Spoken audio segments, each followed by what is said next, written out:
So first of all, I would like some stats here. Who has been using any EVM chain in the last 30 days?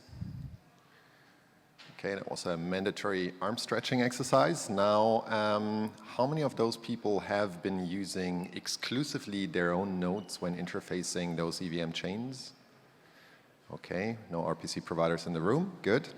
Now, as you do that, right, so as you rely on other people's computers to interface any EVM chain, you know, who do you, like, as it turns out, all of you actually trust, right? And there's a narrative which is not new. Is it maybe this company?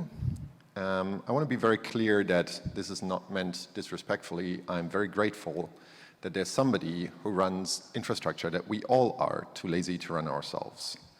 But you know, maybe you don't trust that company. In fact, actually you trust that company, or that guy, or that guy. Well, you know, what does trust even mean?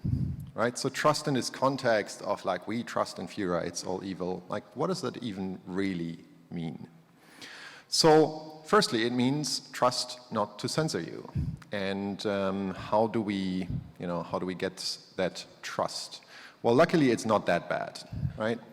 Luckily, it's not that bad because all of Ethereum, most of it anyway, relies on free and open source software. So, you know, I can inspect that code, modify that code and run that code myself. That's kind of cool. But actually, it also requires standardization. So I'm kind of grateful that we have this whole EIP process and people standardizing things because it means switching costs are low.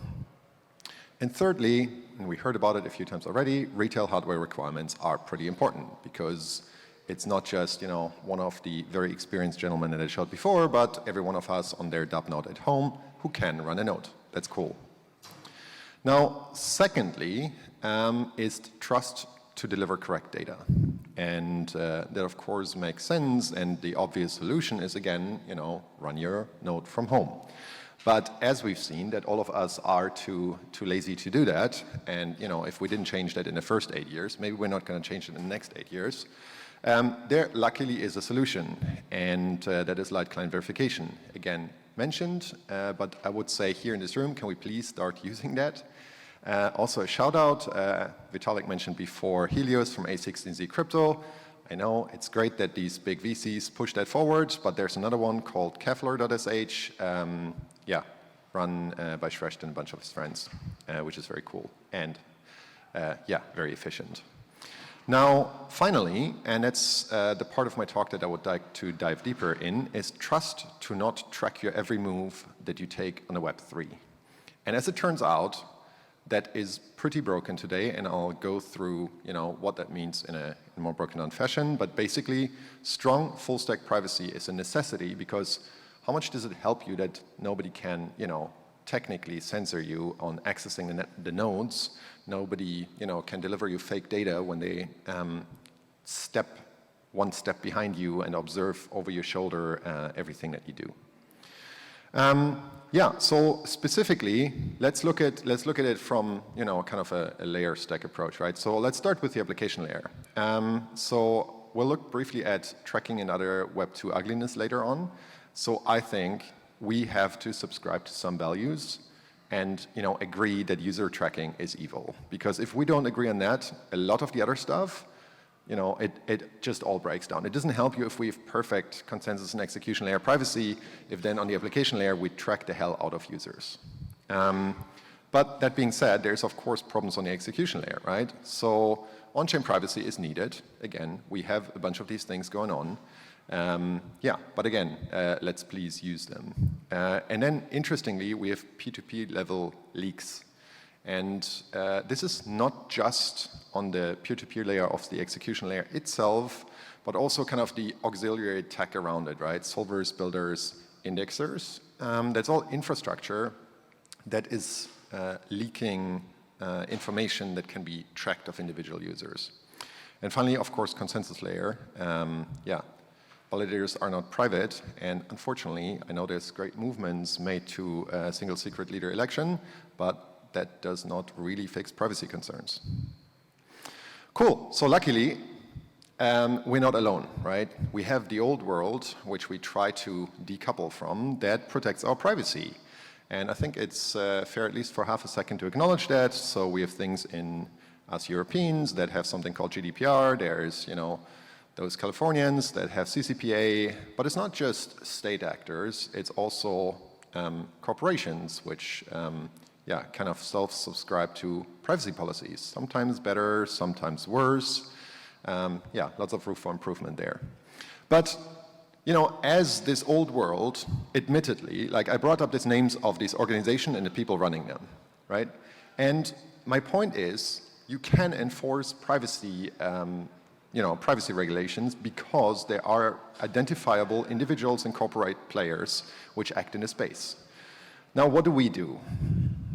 We decentralize all the things, right? Now, what does that mean? Right? That means we remove these trust guarantees that are provided by laws and regulations of countries, states, and private for-profit corporations. We're replacing them by trusting all randos on the internet to not data harvest everything they can about me, to not use it against me in the worst possible way. That is not great. Yeah? So that is not great. And my point being here is YOLO decentralization without regards for privacy is a problem. And in fact, it makes the trust assumption with regards to privacy much worse than the centralized world that all of you get away with today. And I would like to dissect that one a little bit more to drive that point home and then think about what we can do to fix that. So connecting to a non-private execution layer, again, allows some randos on the internet which run that infrastructure to link all your Ethereum accounts, right? People here have a POAP? Well, cool, because there's infrastructure providers, maybe at some point very decentralized ones, to which you have no trust assumptions whatsoever, which can link that, POAP account, your ENS account, to your savings account. That's broken. There's infrastructure providers which will be able to link that to off-chain identities. So I find it actually totally fair that GDPR in Europe considers the IP address personalized information, right? Because you can totally link that to an email if you have a single form where you subscribe. For example, with any of the providers that you all use. And finally, and that's something, I know there's a bunch of MEV folks in the room that I find very interesting. These providers see everything that you see in a truly decentralized world before you see it, right? That's pretty interesting. Now, it all boils down to me. Again, I work on the transport side. I work on a P2P side. Your IP address, even if we were to go forward and think about perfect on-chain privacy, your IP address is going to be your primary identifier on the Web3 for all of this above, which is something that, I'm happy that Juan and Vitalik acknowledged that before, but I think we have to talk more about the specifics and solution space here. Cool. So how exactly can you then screw users on a Web3 that is kind of YOLO decentralized and having not many regards for privacy? I'll walk you through an example, a fully decentralized app.uniswap.eth. Okay, so I guess most people here interacted with .eth domains. What's the tech stack for this hypothetical example that, again, I hope for, right? I hope we do get to a fully decentralized world. I just think there's some problems. So how does the tech stack for that look like? So it's ENS, obviously, right? That resolves to IPFS. And once you load the page, there's the graph delivering data, and then you use decentralized RPC providers, such as, for example, Pocket, to serve requests. Now, what happens?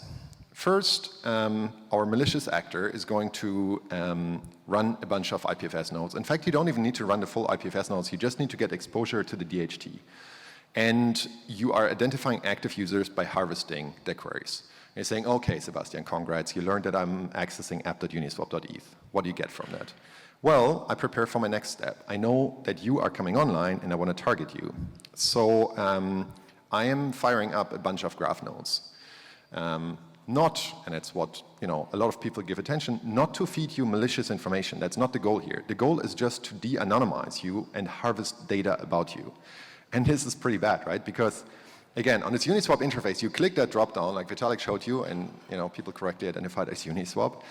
You click on these drop-downs. All of these drop-downs load data, right? So there's somebody feeding you that data in a properly decentralized world who knows every button you click, even without tracking, like before you see it, right? You don't need to be a super powerful AI to figure out what's going to happen.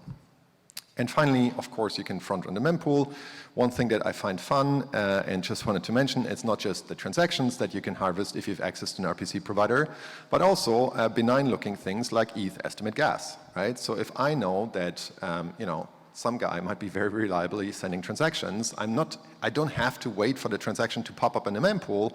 I can just look at the ETH estimate gas because I know, the lady is going to click on the confirm button anyway before, she sends it out. So yeah, that is something which you can totally use to front run the mempool in a truly YOLO decentralized Web3.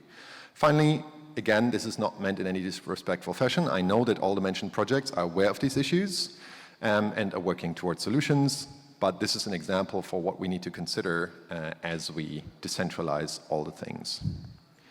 So what about consensus layer privacy? Just a brief summary of an experiment that we run. We've been running a modified version of a Lighthouse node. Again, our code is freely available here. That did nothing else but collect all attestation data and linking pub keys to the IP addresses. And we've managed to correctly identify, after a couple of days, all Hopper team members which run validator nodes on the Gnosis Beacon chain. So yeah, I mean, that is a problem, and that is obviously a problem because you can take out a node if you have correctly identified them. So I get this a lot, right? Sebastian, is this really going to happen? So A, is privacy really a problem, and is anyone ever going to exploit that? So let me just quickly answer both these sub-questions. Firstly, this is today's sad state of Ethereum dApp privacy. And to be clear, yes, I do want to call out Uniswap here. Yes, I do want you to look at the network tab when you interface dApps, right? Small d. So this is happening when you interface Uniswap. And the interesting thing is, this is not on app.uniswap.org. This is the IPFS deployment, okay? In the IPFS deployment, they're logging stuff such as my wallet address. They're linking it to a unique thing called device ID. Well, where would that be used? Oh, it's used to link all my different requests that are being made. You see what I was attempting to swap there, when exactly. You see every single freaking button click in there. Like, you even know the exact version of MetaMask that I'm using. So if there's a 0-day in MetaMask, well, congrats. There's a bunch of DevOps guys which have full access to, all my vulnerabilities. Please, let's not be like Uniswap. So the second one is, and Tony right after me is going to go much more in detail of the very sophisticated analysis that's happening there in the MEV landscape. But to me, what is going on there, this is a data harvesting MVP on Ethereum, right? We see that this is basically a $1 billion game, and it's happening. So the question is, to me, this is just data harvesting mempool data. This is, again, the tip of the iceberg, which is a very small subset of the data that you could have access to in a fully decentralized fashion, and it's already a $1 billion game.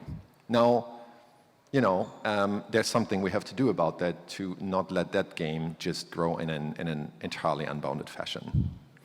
So, and you might ask the last question, well, okay, but are people really going to exploit that? We know who our most wanted next Ethereum users are. We want the institutions, right? Don't we want the institutions? Well, look at what the institutions do.